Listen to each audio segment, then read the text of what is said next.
안녕하세요. 그알쌤입니다. 네, 저는 심리학 공부하는 여자 엣지입니다. 궁금이 마요입니다. 두 아들과 홈스쿨하고 있는 전블리입니다.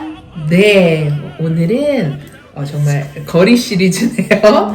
네, 스트리트. 그래서 오늘 모네모네 이 거리에 대해서 보고 있습니다. 19세기 중후반에 들어서 인상주의 화파가 등장합니다.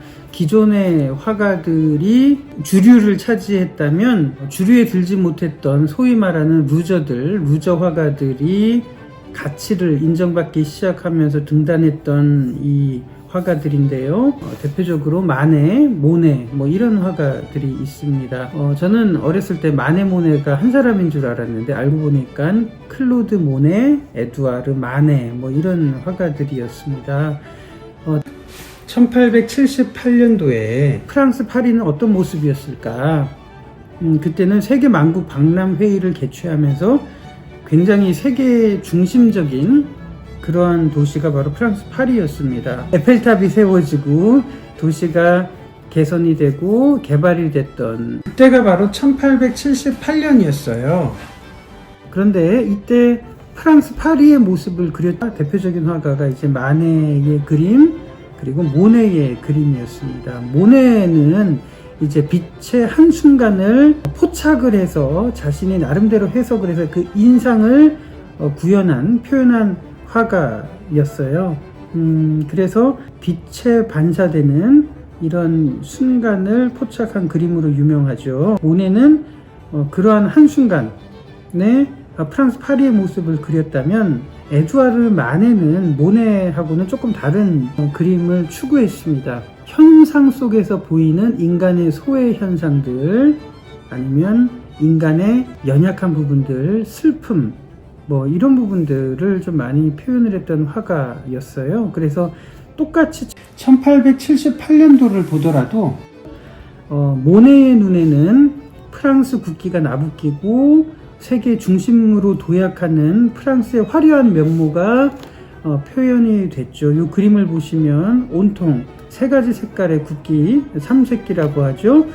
이 국기가 나부끼는 화려한 모습이었다면 똑같은 1878년인데 모네가 그린 그림과는 달리 마네의 그림을 보시면 좀 허전하고 초라합니다. 그리고 가장 눈에 띄는 것은 왼편에 있는 절름발이 이 장애인의 모습이 가장 눈에 띕니다. 마네가 표현하고 싶었던 부분은 바로 이 부분입니다. 화려한 조명 속에 이 부유함 속에 과연 인간의 소외 현상들은 무엇이냐, 우리들은 누구에게 시선을 보내야 하느냐 하는 것이 마네가 던지고 있는 그 당시의 메시지였습니다. 그러면 우리들이 생각해 봐야 되는 것은 이겁니다. 우리들이 성경을 볼 때 예수님, 제자들, 사도들, 믿음의 영웅들 이런 분들을 주로 포커스를 맞추죠. 그런데 그 속에서 인간 소외 현상 속에서 신음하고 있는 약자들을 과연 우리들은 눈여겨보고 있는가. 누가복음 20장에서 종교 지도자들도 나오고 예수님도 나오고 장소는 바로 예루살렘 성전인데 그 속에서 소외된 사람들, 과부라든지 심지어 헌금을 낼 돈조차 없었던 사람들, 이 사람들이 하루하루 연명하기 위해서 얼마나 고통스러운 현실들을 살아갔었는지 그 눈물들까지도 우리들이 보고 있는가 하는 부분을 성경 본문 속에서는 우리들이 고민해 봐야 됩니다. 그래서 예수님께서 서기관들에게 이렇게 대적하셨고요. 그리고 예루살렘 성전에서 종교 지도자들을 책망하신 이유가 바로 그 부분을 예수님께서는 보셨기 때문에 그런 행동들을 하셨던 것입니다. 우리들이 소외된 그늘진 곳에 있는 사람들까지 볼 수 있느냐, 바로 교회가 또 우리들이 해야 될 몫이라고 생각합니다. 시대의 배경인데 이게 1878년 파리 만국 박람회를 기점으로 해서 그려진 그림인데 그분의 이야기 한번 들어봤고요. 그럼 이제 엣지님의 이야기를 한번 들어보도록 하겠습니다. 네, 뭐 마네모네 많이들 아시죠? 네. 마네모네가 아직도 가족인 줄 아는 사람들이 있어요. 가족 아니었어요? 아니에요. 친척 아니에요? 네, 아니에요. 친구예요, 친구. just friend? 우정은 평생 우정을 나눈 사이고, 에드와르 마네는 흔히 이제 인상파의 아버지 이렇게 본인 아버지라고 불리는 싫었대요. 근데 어쨌든 인상파의 아버지로 불리고. 시죠. 마네가 모네를 평생 좀 많이 도와줘요. 도와주는데 마네가 좀 일찍 죽어요. 어떻게 좀 화가로서 약간 전성기라고 할 수 있는 51세에 좀 죽고 이제 모네는 마네를 굉장히 의지했기 때문에 마네가 죽고 나서 굉장히 슬퍼하고 마네를 위해서 자기 아무것도 하지 못했다는 거에 대해서 마네가 죽고 나서 잘 되거든요, 모네가. 그래서 네, 되게 슬퍼했어요.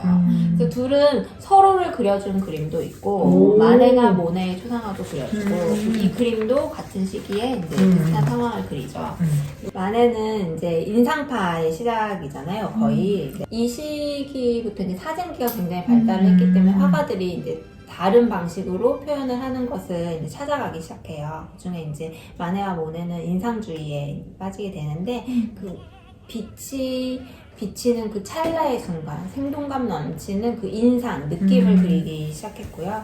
그래서 굉장히 빨리 그려야 됐어요. 정확한 묘사보다는 그 빛의 흐름, 빛의 사물한테 비쳤을 때 어떻게 보이느냐. 그러니까 우리가 저거는 파란색이니까 파랗게 보일 거야가 아니라 정말 빛이 비쳤을 때 그게 파랄 수도 있고 빨갈 수도 있고 보라색일 수도 있는데 그 느낌들을 표현을 한 거죠. 그래서 형태는 좀 불분명하지만 그림을 보시면 굉장히 살아있는 것처럼 느껴지는 그런 그림들입니다. 두 그림이 비슷한 상황이지만 굉장히 느낌이 다르죠.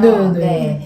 그 마네의 그림은 뭔가 어딘지 모르게 좀 쓸쓸하고 밝지만 쓸쓸하고 사람들이 조금 더 집중돼서 그러니까 마네가 원래 인물에 조금 더 관심이 있어서 좀 약한 사람들 그런 모습들 그 화려함 이면의 것들을 좀 표현을 했고 모네 같은 경우에는 이제 풍경에 강하다 보니까 전체적인 느낌 그 화려함 함성 막 소리가 들리는 것 같죠. 네, 정말 그런 되게 식의 이렇게 생동감 있게 네, 그런 식의 표현을 했어요. 네, 저는 두 그림을 보니까 약간 비유적으로 이렇게 느껴지는 게 클로드 모네 그림 같은 경우는 약간 인스타그램 같다. 왜냐면 좀 인스타그램이란 뭡니까? 하루 중 또 아니면 이제 살아가면서 가장 좀 예뻤던 때 가장 또 얼굴로 치면 내가 좀 잘 나오는 부분 있잖아요. 그쪽으로 해가지고 사진 딱 찍는데 그런 느낌으로 그렸다면 마네 같은 경우는 마네의 뒷골목 풍경이라고 해야 될까요? 뭔가 찐 현실, 찐 삶. 좀 약간 살찐. 이런 모습도 존재하잖아요. 우리가 양면이기 때문에. 그래서 보면은 장애인 이분이 이제 목발을 짚고 가는 뒷모습이 좀 쓸쓸하게 느껴지거든요. 그래서 뭐 인스타와 뒷골목 풍경 이렇게 좀 느껴집니다. 이 그림이 1878년에 프랑스에서 세계 만국 박람회가 열리게 돼요. 근데 여기가 원래 빈민가여서 이걸 싹 민 거예요. 근데 혹시 여러분들 삶에서 철거당해 본 적 있으세요? 없죠. 근데 저희는 이제 엄마가 되게 오랫동안 식당을 하셨어요. 근데 그냥 10년 가까이 했던 식당이 도로가 나게 되면서 그거를 이제 나와야 되는 상황인데 나와서 이제 뭐 보상을 받아서 다른 데 알아보고 하면 되는데 그때 느낌이 뭐였냐면 우리 집이 망하는 것 같은 느낌이었어. 그러니까 이게 공권력에 의해서 어쩔 수 없이 나와야 될 때 사람들이 느끼는 좀 그런 위압감, 뭐 상실감 이런 것들이 불안함 이런 것들이 있는 것 같아요. 근데 이제 이 빈민가들이 이렇게 몰려나오면서 과연 이들이 어디로 갔을까? 이들은 다시 이쪽으로 돌아오지 못했어요. 그리고 우리가 알고 있는 파리의 상징 에펠탑도 이때 만들어졌더라고요. 근데 이제 철조물물이잖아요. 네. 그래서 사람들이 되게 싫어했대요. 맞아요.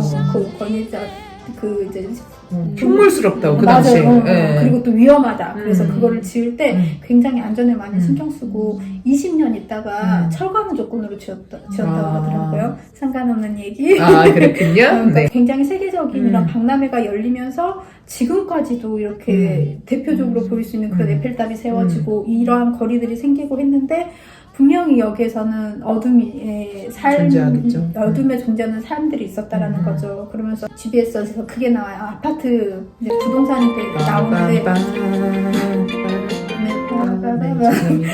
그런데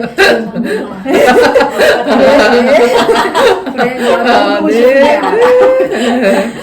근데 어떤 생각이 이제 들었냐면은 이제 그렇게 재개발 구역이 됐을 때에 이제 그 구역에서 나와야 되는 사람들 있잖아요. 집주인들이 될 수도 있고 세입자들이 될 수도 있고. 근데 이제 집주인들 중에서도 다시 그 아파트에 들어갈 수 있는 사람들은 되게 극소수잖아요. 그렇겠죠. 그럼 세입자들은 과연 어디로 갔을까? 이제 그런 생각도 들면서 또 하나 무슨 생각이 들었냐면은 거기에 깨끗하고 좋은 단지가 형성이 되면서 그 주위의 사람들이 느낄 상대적인 박탈감이나 어려움, 그러면서 이제 저희 집 근처도 모 아파트가 되게 큰 아파트 단지가 조성이 됐어요. 근데 이제 친구가 이제 그 아파트 근처 이제 초등학교 교사인데 전에 들은 얘기가 아파트가 생기면 요즘에 놀이터가 되게 잘 맞아요. 생기잖아요. 그러니까 이 주위의 아이들은 너무 좋은 거예요. 그거 깨끗한 가고 건물이 싶죠. 들어오고 또 좋은 아파트, 또 재밌는 놀이터가 음. 생겼으니까. 그런데 불과 몇 달도 안 돼서 그 이제 아파트에서 이제 회의를 거쳐서 자기네 그 단지 안에 사는 아이들 외에 다른 아이들이 이제 출입을 금하게 된 거예요. 아이고야. 그래서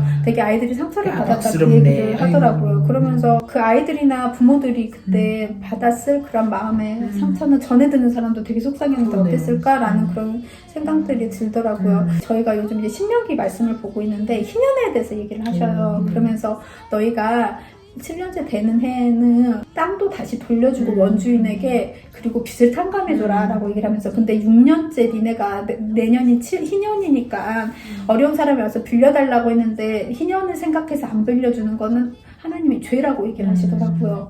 그래서 하나님이 항상 얘기하시는 거는 그건 것 같아요. 내가 너희의 주인이고, 또 희년이라는 거는 신앙의 고백인 것 같거든요. 하나님이 모든 걸 공급해 주셨습니다. 이것은 하나님의 것입니다 라는 고백인 것 같아요. 내가 공급해 줬으니까 나를 보고 너희에게 있는 모든 것을 주거나 나라는 걸 인정하고 더불어 함께 살아라. 그러면서 너희 동족 중에 가난한 자가 없게 하라고 자꾸 말씀을 하셔요. 저희가 조금만 좀 시선을 옆으로 확장해보고 이웃에게 관심을 가지면은 저희가 또 함께 할 수 있고 서로 즐거울 수 있고 그럴 수 있는 부분이 있을 거라고 생각해요. 네. 그럼 오늘은 여기서 마무리하겠습니다. 지금까지 저희는 그알쌤이었습니다. 이게 에두아르 마네.